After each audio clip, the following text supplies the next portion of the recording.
guys, and welcome back to the channel. If you're watching me for the first time, my name is Seed and I'm super excited to meet you. Please smash the like button, subscribe to the channel and turn on that notification bell, guys, so you don't miss out whenever I upload a new video.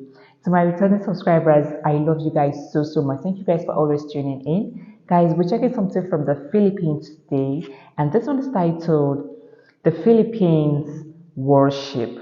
How strong is it? Okay, I am super excited to know how strong the Philippines warship is, guys. So let's check this out.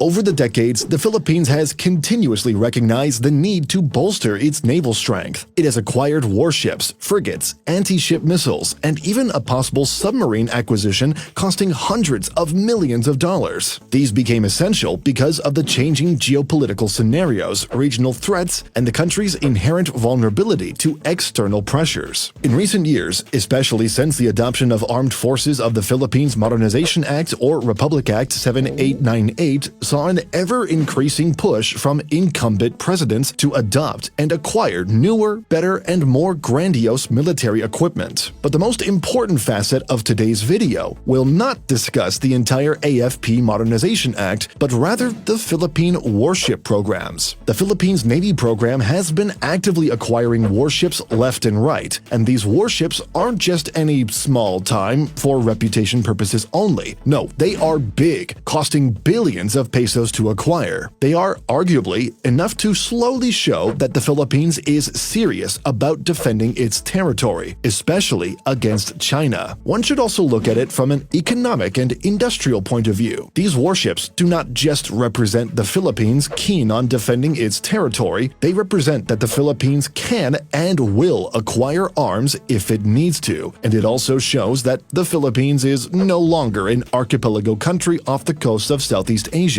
They are becoming a vital part of the entire Asian region. Now, enough of those details. Let us talk about the most important factor of today's video. Just how many warships does the Philippines really possess? We will discuss these and more. To begin, let us discuss some of the current warships in possession of the Philippine Navy. Probably the most famous warship currently being used is the famous Jose Rizal class frigate. The Jose Rizal frigate was ordered way back in 2016, built by Hyundai Heavy Industries in Ulsan, South Korea, and based on South Korea's Incheon class. These warships have been outfitted to accompany a wide array of weapons. These range from sonar, anti-ship missiles, and multi-purpose naval guns. The Jose Rizal frigate is also equipped with surface-to-air missiles. Each frigate is accompanied by 110 personnel and a top speed of 25 knots. The BRP Jose Rizal was launched in May 2019 and was commissioned in July 2020, whereas its sister BRP Antonio Luna was commissioned at a later date in March 2021. According to various reports, the Philippine government had signed a deal with the Korean government for two multi-role frigates worth 16 billion pesos, the Navy's biggest implemented project during that time. Secondly, the Philippine Navy also has the Conrado Yap class corvette, or also known as the BRP Conrado Yap, which back in 2019 was noted as the, quote, most heavily armed and powerful surface combatant Navy unit. The BRP Conrado Yap was touted with anti-submarine capabilities, armed with automatic guns, secondary cannons, and anti-aircraft anti-ship missiles. Like the Jose Rizal class frigate, the BRP Conrado Yap has a similar maximum speed of about 32 knots and a 4,000 nautical miles of distance. It is also manned by 118 personnel. The BRP Conrado Yap, according to reports, commissioned in 1987 and served until 2016. Following these blockbuster equipment, the Philippine Navy also holds the Del Pilar class offshore patrol vessel, Jacinto class offshore patrol vessel, and Malvar class offshore patrol vessel. Some of these warships are still in use. In fact, the BRP Gregorio Del Pilar even saw a 4-year-long overhaul. The Del Pilar class are armed with Mk-38 Mod 3 25mm autocannons, Mk-75 OTO Melora 76-62C super rapid naval guns, cannons, and M2HB Browning 50 caliber machine guns. Now, we can go on and discuss every single ship and its history. However, it wouldn't do us any good. What we must understand next is the future of the Philippine Navy warship program. There are several conversations being done. First, the Philippine government and the Philippine Navy itself is still actively in the pursuit of acquiring more warships. According to a rear admiral, the Philippines expects the arrival of several additional Acero-class gunboats in the next few years. These Acero-class gunboats are manufactured by Israel. Yes, and while it is designated as a gunboat, one should not dismiss its devastating potential in the waters. These Acero-class gunboats are 32 meters long and are touted to, quote, deliver precision strikes against larger hostiles and high-value targets on land or sea. These were also recently christened last September 6 of 2022, which saw the BRP Nestor Acero and BRP Lilinato Toong, the first 2 out of 9 vessels acquired from the Israel Shipyards Limited for 10 billion pesos. Further, aside from the Acero class, the Philippine Navy is still expecting more. Many reports stated that the Philippine Navy is expected to have a navy as large and as formidable as its neighboring counterparts. As of the end of 2022, it was also reported that the Navy has 2 brand new missile-armed frigates, 2 landing docks, 2 anti-submarine helicopters, and 12 multi-purpose attack craft, 6 of which are now equipped with the Israeli-made Spike-ER surface-to-surface missiles. Now, another promising facet about these warships is that there is an ever-growing class of Philippine-made warships. Or simply put, some local companies are getting ready to manufacture these warships within the Philippines. PropMech Corporation, a local-based boat builder, said that it wants to work with the government to develop naval assets that could be used to defend the country's territory. PropMech's project as of 2021 included 12 units of the Navy's multi-purpose attack crafts, which have evolved into different various and had a building time frame from 2007 to 2019. Hence, the Philippines, in just a few years, may one day have its own locally made warships manufactured by local companies. One should not even forget about the fact that the Philippines has a wide array of experience when it comes to shipbuilding. It was crowned many times in different years to be amongst the world's largest shipbuilders. With experience, time, and money, the Philippines can one day be able to manufacture its own world-class warships. Now, following these acquisitions and future potentials, we may then discuss what is the importance of these warships to the Philippines. As everyone knows, China has been growing in its assertion of owning the South China Sea. The Philippines, who hold territorial waters in West Philippine Sea, do not accept their terms. Hence, it could bring us to one of the many explanations why the country is gearing up its naval forces. These are being used to deter China's aggression. For instance, the Philippines has held several bilateral sales with different countries. In late 2023, the Philippines and the United States had utilized one of their most advanced warships cruising the waters of West Philippine Sea. The BRP Jose Rizal was sailing along with U.S. Navy Arleigh Burke-class guided missile destroyer USS Ralph Johnson. While the focus was stated not about China, it is still obviously about its territorial defense. Following this, the Philippine Navy also sailed with Canada. The BRP Antonia Luna completed a bilateral sail in the West Philippine Sea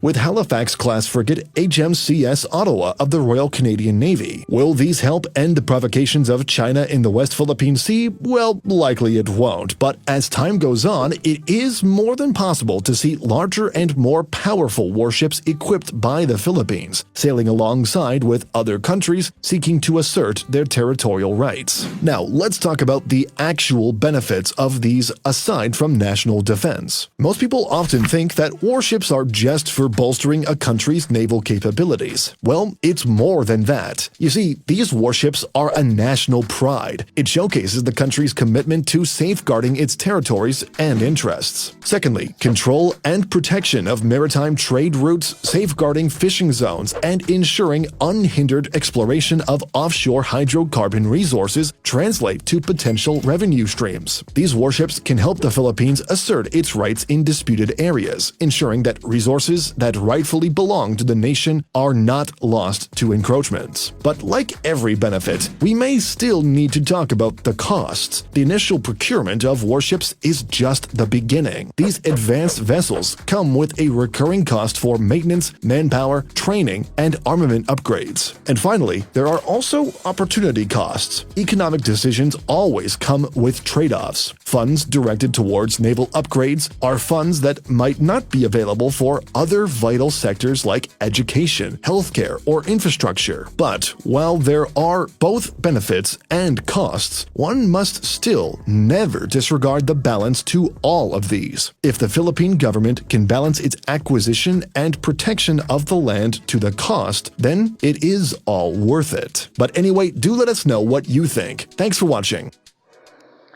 Yo guys, this is an educative video guys. I would like to know your thoughts and your views about this video. If you have something to share, please drop it in the comment section guys. I want to read your comments. I want to see your views. I want to know what you think about this video.